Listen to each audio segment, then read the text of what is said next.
আহাদ ও মারিয়া দৈনিক জবাবদিহি পত্রিকায় কাজ করে। আজ একটা প্রজেক্টের জন্য তারা এসেছিল পলাশপুর গ্রামে। প্রজেক্ট শেষ করে তারা দুজন গ্রামের রাস্তায় হাঁটছে। বেশ সুন্দর সুন্দর ফুটেজ কালেক্ট করেছি আজ। বস যা খুশি হবে না। হ্যাঁ, ঠিক বলেছ, এবার একটা প্রমোশন পেয়েও যেতে পারি। কিন্তু আহার, আমরা তো প্রায় আধ ঘন্টা ধরে হেঁটেই যাচ্ছি। আশেপাশে তো কোনো গাড়ি ঘোড়া দূরে থাক, মানুষজন দেখছি না। আমরা ফিরবো কি করে বলো তো? তুমি চিন্তা করো না, ওই যে দূরে একটা দোকান দেখা যাচ্ছে, সেখানে গিয়ে জিজ্ঞেস করি চলো। তারা দুজনে দোকানের সামনে গিয়ে দাঁড়ায়। আচ্ছা চাচা, শহরে যাবে যে বাসটা, সেটা কয়টা এখানে আসবে? তোমরা কখন এসেছো? আমরা তো এই সকাল 10টা বাজে গ্রামে এসেছি। হ্যাঁ, রোজ সকাল 10টা বাজে একটা বাস এই গ্রামে আসে, আর রোজ রাত 10টায় গ্রাম থেকে শহরের বাস পাওয়া যায়। রাত 10টার আগে আর কোনো বাস আসবে না? হ্যাঁ, এর আগে আর আসবে না। মহা বিপদে পড়ে গেল দেখছি। কেবল বিকাল 4টা বাজে, ফিরতে ফিরতে এত দেরি হবে। বস প্রমোশনের বদলে চাকরি থেকে বের না করে দেয় আবার। আচ্ছা, তুমি এত টেনশন করো না, আমি আছি তো। বসকে কিছু একটা বলে ম্যানেজ করে নেব। তোমার কি খিদে পেয়েছে নাকি? সে তো পেয়েছি। চাচা, আমাদের 2 কাপ চা আর 2টো রুটি দিন।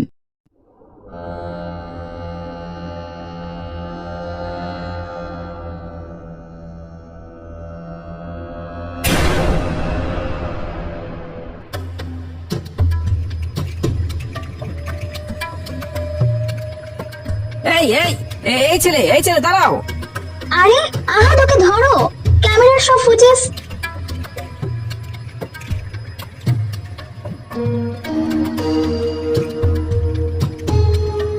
এই কানাই, দিয়ে যা, জঙ্গলের দিকে যাস না। আহাদ, দাঁড়াও। আহাদ, এই রে, যেও না ওদিকে, তোমরা যেও না ওদিকে। এ কি, জঙ্গলের ভিতরে এত বড় বাড়ি? হ্যাঁ, আমিও তাই ভাবছি। কিন্তু চোরটা কোথায় আর ক্যামেরা? ওই তো, ওই রাজবাড়ির মধ্যে ঢুকে গেল। আহাদ সামনে গিয়ে গেটটা খুলতেই ভেতর থেকে ছেলেটা জোরে চিৎকার করে বেরিয়ে আসে এবং এক দৌড়ে কোথায় যেন পালিয়ে যায়। কি হলো ব্যাপারটা? ছেলেটা এত ভয় পেয়েছে কেন? আর ছেলেটার হাতে তো ক্যামেরা ছিল না। হয়তো বাড়িটার ভেতরে কোথাও ফেলে এসেছে। চলো ভেতরে গিয়ে খুঁজি। দেখো, আশেপাশেটা কি নীরব। দেখে মনে হচ্ছে এখানে কেউ আসে না কখনো। এখানে ঢোকা উচিত হবে না একদম। আরে তো ভয় পেও না, আমি আছি তো। আর আমাদের সব ডকুমেন্টারি ওই ক্যামেরার মধ্যে আছে। যদি ক্যামেরাই না পাই তাহলে বসকে কি জবাব দেব? হ্যাঁ, সেটা ঠিক বলেছ। আর এমনিও আমাদের পৌঁছাতে দেরি হবে। এর মধ্যে ফুটেজ যদি জমা দিতে না পারি? হ্যাঁ, তাহলে আর ভেবো না। চলো বাড়ির ভেতরে ঢুকে খুঁজি।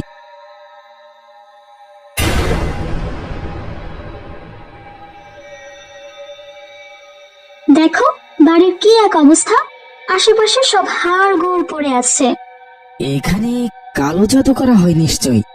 ওই যে দেখছো না, স্টার চিহ্ন, ওয়ান আই। শয়তানের পুজো করা হয় এখানে নিশ্চয়ই।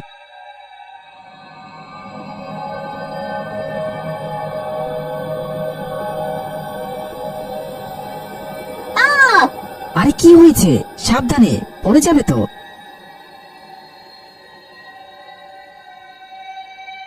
শুনতে পাচ্ছ? কেউ একজন কথা বলছে। আরে ওসব কিছু না, যত পাত্তা দেবে তত ভয় লাগবে। কে কে গেল আমার পিছন দিয়ে? দেখলে, আমরা বাদেও এই বাড়িতে আরো কেউ আছে। বিশ্বাস হলো এবার? ঠিক আছে, আমরা উপরটা খুঁজে বেরিয়ে যাব। ক্যামেরাটা পেলে ভালো, আর না পেলে দেরি করব না। ঠিক আছে, চলো। আহাদ, ওই যে ক্যামেরা। তুমি এখানে দাঁড়াও, আমি নিয়ে আসছি। মারিয়া, এইদিকে এসো তো। বাবা, তুমি যে করেই হোক আমাকে নতুন পেইন্টার এনে দাও, যে আমার ছবি নীলিনের মতো করে আঁকতে পারবে। ভেতরে কেউ আসছে মনে হয়।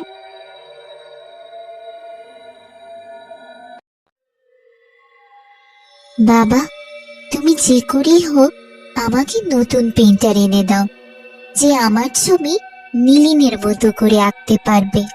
ঠিক আছে রে মা, এনে দেবো তো। আর কতদিন আমাকে অপেক্ষা করাবে বলো তো? আমাকে তো খুঁজে বের করতে হবে, তাই না মা? 100 বছর ধরে একজন ভালো পেইন্টার খুঁজে পাচ্ছ না বাবা? হঠাৎ দুম করে দরজাটা খুলে যায়।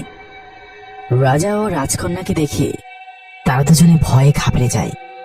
কি ব্যাপার, তোমরা এখানে কি করছো? ইয়ে মানে আমরা এখানে। কি মামা মানে করছো? তোমরা কেন এসেছো এখানে? আমরা আমরা এই ক্যামেরা নিতে এসেছি।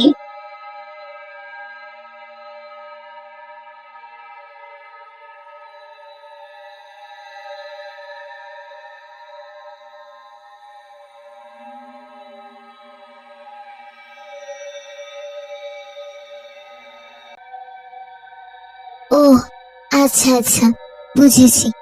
ক্যামেরা দিয়ে ছবি তোলে, তাই না? বাবা বাবা, ওদেরকে আবার ছবি তুলে দিতে বলো সুন্দর করে। শোনো, আমি রাজা বীর, আমার কথা কেউ কখনো অমান্য করে না। আমার মেয়ে যত ইচ্ছে ছবি তুলতে চাইবে সব আহাত তুমি তুলে দেবে। আচ্ছা ঠিক আছে, ছবি তুলে দেব, কিন্তু আমি তো আমার নাম বলিনি, উনি কি করে জানলেন? আহাদ, ছবি তুলে দাও, আমাদের জন্যই ভালো হবে।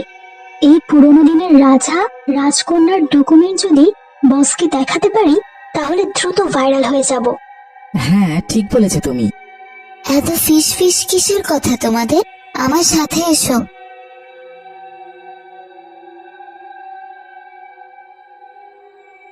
আমার অনেক সুন্দর সুন্দর ছবি তুলে দিবা। আচ্ছা রাজকন্যা, শুনছিলাম আপনি পেইন্টার দিয়ে নিজের ছবি আঁকান। হ্যাঁ, আমার একটা পেইন্টার ছিল নীলিম নামে, শুধু আমার ছবি আঁকতো। তাহলে এখন সে কোথায়? সে আমার সাথে ভালোবাসার মিথ্যে নাটক করে অনেক সোনা গহনা নিয়ে পালিয়ে গেছে। রাজকন্যা, আপনি রেডি হন, আমি ছবি তুলছি। ক্যামেরার দিকে তাকাতেই আহাত অবাক হয়ে যায়। ক্যামেরায় রাজকন্যাকে দেখা যাচ্ছে না। আহাদের চোখগুলো বড় বড় হয়ে যায়।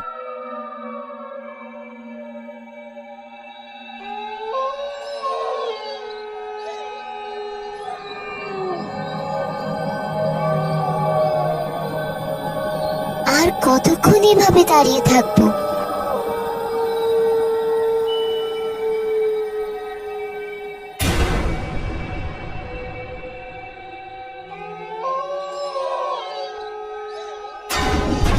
আহাদ, কই কই গেল ভূতটা?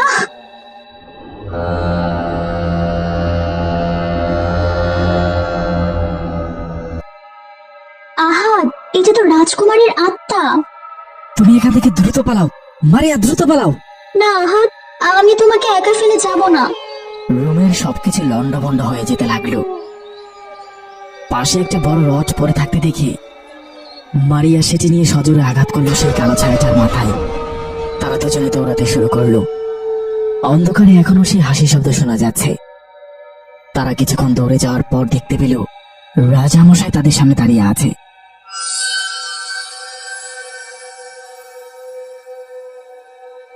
আহাদ, আহাদ, আজ আমরা বেঁচে ফিরতে পারবো না।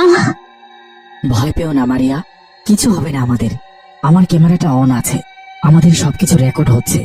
যদি কোনোভাবে এখান থেকে বেরোতে পারি, এই ফুটেজ আমাদের ক্যারিয়ারের জন্য অনেক ভালো কিছু নিয়ে আসবে।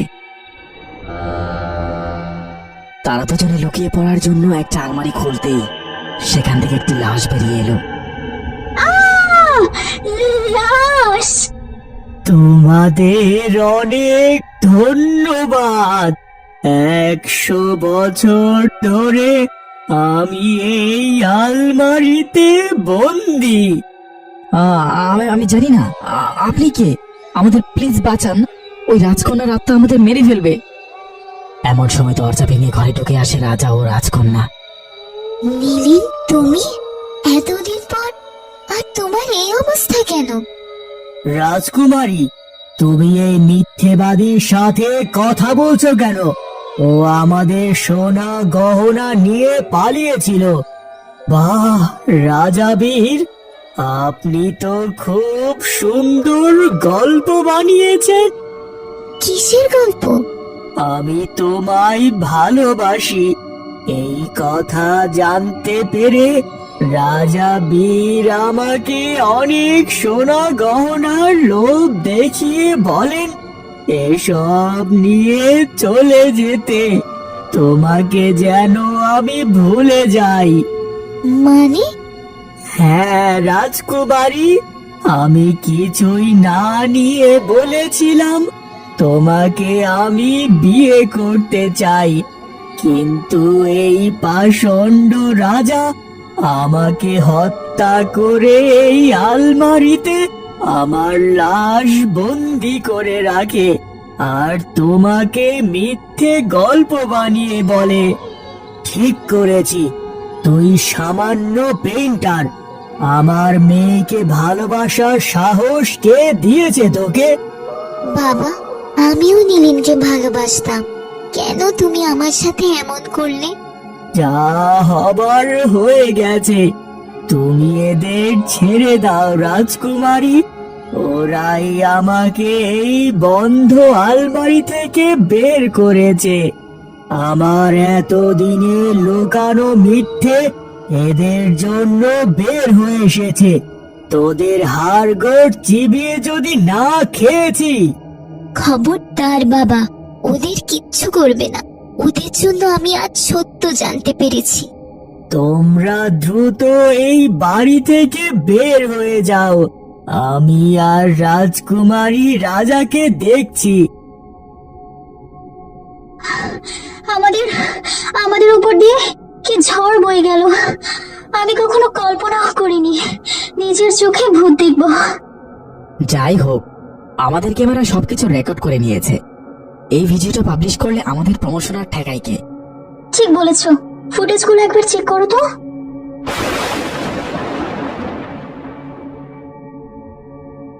এটা কিভাবে সম্ভব? সব কষ্ট জলে গেল।